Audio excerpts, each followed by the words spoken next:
Halo teman-teman, aku Fatia. Di sini kita akan belajar bagaimana caranya membuat halaman login dari WhatsApp.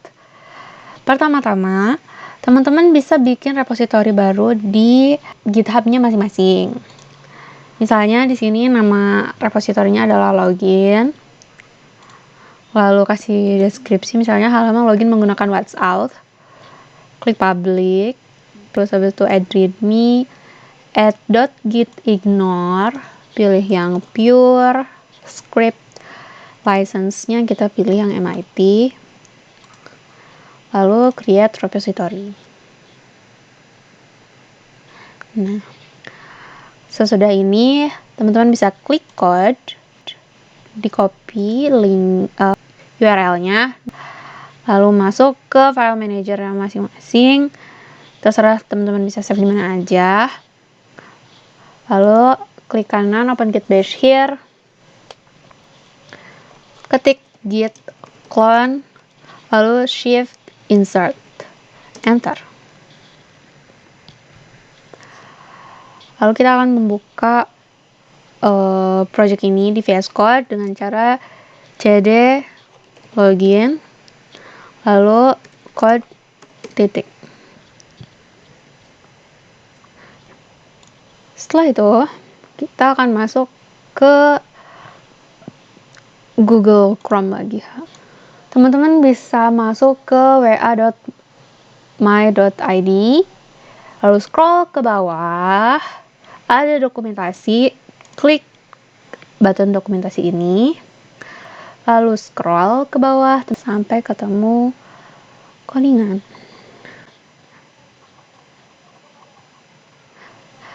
Di sini seperti perintahnya, kita akan membuat 3 file baru,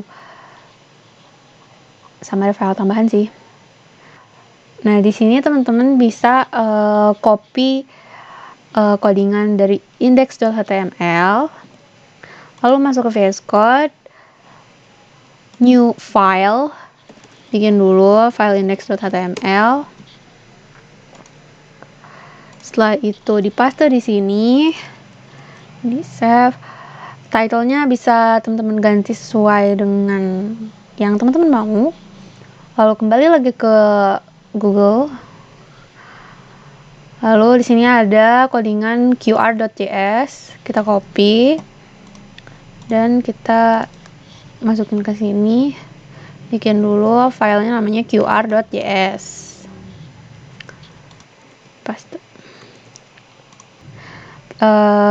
Di sini yang ketiga adalah jsi.js atau gsi. Di copy codingannya, lalu masuk ke sini, paste. Lalu untuk file tambahannya ada style.css dan loading.svg. Untuk style.css-nya bisa dibuka, lalu di Ctrl A, Ctrl C dan dimasukin ke sini dengan bikin file baru namanya style.css. Kalau ada yang kuning abaikan aja. Lalu selanjutnya yang terakhir adalah file loading.svg. Teman-teman bisa klik kanan, save link as, lalu save yang di folder project kita tadi biar langsung aja gitu. Ini di save. Nah, dia kan ada di sini. Kalau udah gini, teman-teman bisa push ke GitHub.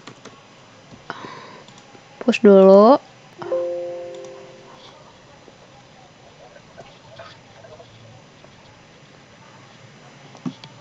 Kalau udah, teman-teman bisa masuk ke halaman GitHub-nya lagi, lalu refresh. Nah, kan ini udah masuk ya. Selanjutnya kita akan mendeploy halaman ini atau repository ini. Klik setting, klik page,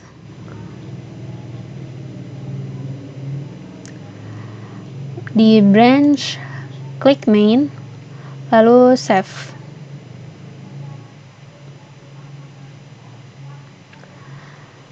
Nah, habis itu kita klik action buat ngeliat apakah sudah berhasil di-deploy atau belum.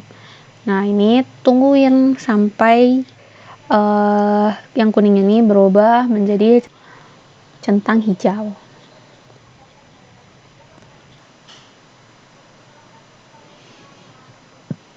Nah, kalau udah ada centang hijau seperti ini, teman-teman bisa masuk lagi ke setting, lalu page. Nah, di sini teman-teman udah punya link URL dari repository-nya. Jadi udah bisa diakses, tinggal klik visit site aja. Dan selesai.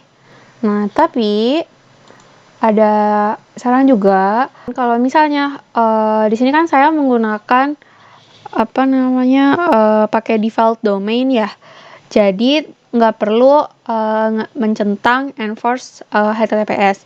Tapi kalau misalnya teman-teman punya domainnya masing-masing, teman-teman setelah selesai mendeploy itu bisa dicentang enforce HTTPS-nya. Segitu aja dari aku. Sampai jumpa lagi. Dadah!